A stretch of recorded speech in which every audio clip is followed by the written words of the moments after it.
आकाशवाणी भोपाल से प्रस्तुत हैं प्रादेशिक समाचार।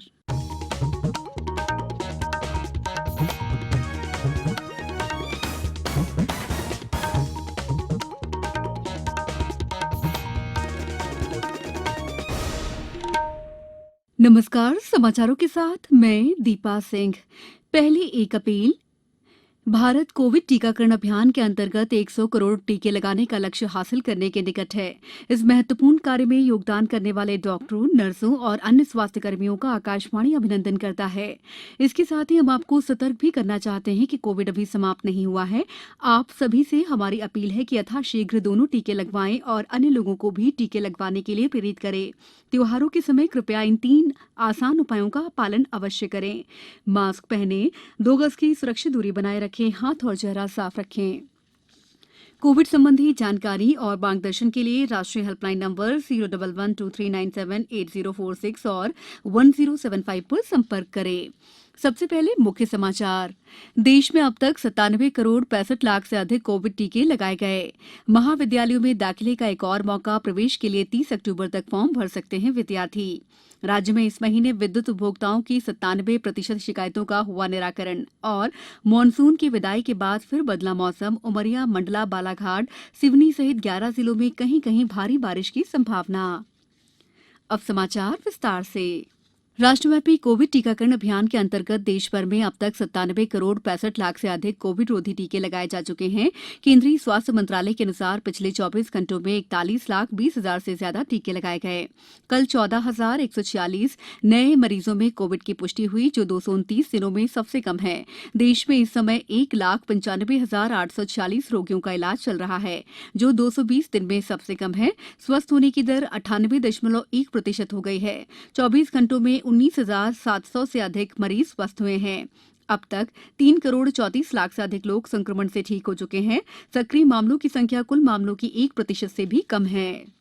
उधर प्रदेश में भी कोरोना वायरस के सफाई के लिए लगातार प्रयास जारी है। शिवपुरी जिले में 18 और 19 अक्टूबर को कोरोना से बचाव को लेकर कोरोना वैक्सीनेशन महाअभियान चलेगा। कलेक्टर अक्षय कुमार सिंह ने लोगों को जागरूक किया। इस दौरान घर घर पहुंचकर दूसरा डोज लगवाने की अपील भी महिलाओं ने की। उधर देवास जिले में कोविड-19 रिकवरी रेट 99.34% हो गया है। यहां भी टीकाकरण का कार्य जारी है। केंद्रीय जल शक्ति राज्य मंत्री प्रहलाद पटेल ने कल भोपाल में मीडिया से चर्चा के दौरान खंडवा लोकसभा और 3 विधानसभा सीटों पर होने वाले उपचुनाव में जीत का दावा किया।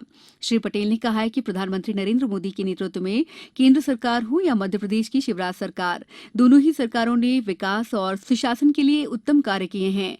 आगामी उपचुनाव में मध्य प्रदेश की जनता विकास और सुशासन के लिए ही वोट करेगी। इस बीच 30 अक्टूबर को होने वाले मतदान के लिए चुनाव प्रचार तेज हो गया है। मुख्यमंत्री शिवराज सिंह चौहान ने आज पृथ्वीपुर और रैगांव विधानसभा क्षेत्र में चुनावी सभाओं को संबोधित करते हुए भाजपा प्रत्याशियों के समर्थन में प्रचार किया। वहीं कांग्रेस प्रत्याशियों के लिए इन सीटों पर पूर्व मुख्यमंत्री कमलनाथ ने वोट मांगे। इस बीच उपचुनाव के लिए प्रशासनिक तैयारियां भी जारी हैं। समाचारों में वक्त है ब्रेक का। कोविड-19 से बचाव और सुरक्षित रहने के 3 उपाय। मास्क लगाएं, 2 गज दूरी है जरूरी, सुरक्षित दूरी रखें, हाथ और मुंह साफ रखें। ब्रेक के बाद समाचारों में आपका एक बार फिर स्वागत है।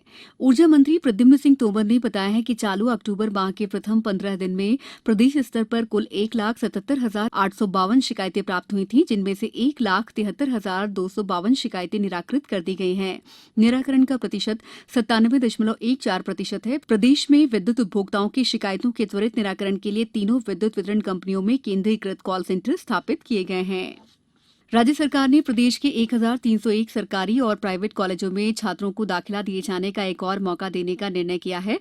एडमिशन लेने से चूके छात्र अब 21 अक्टूबर से एडमिशन ले सकेंगे। इस साल 10.5 लाख सीटें हैं। छात्र इसके लिए 30 अक्टूबर तक फॉर्म भर सकेंगे। उच्च शिक्षा मंत्री डॉ मोहन यादव ने जानकारी देते हुए बताया कि छात्रों के हित को ध्यान में रखते हुए निर्णय लिया गया है।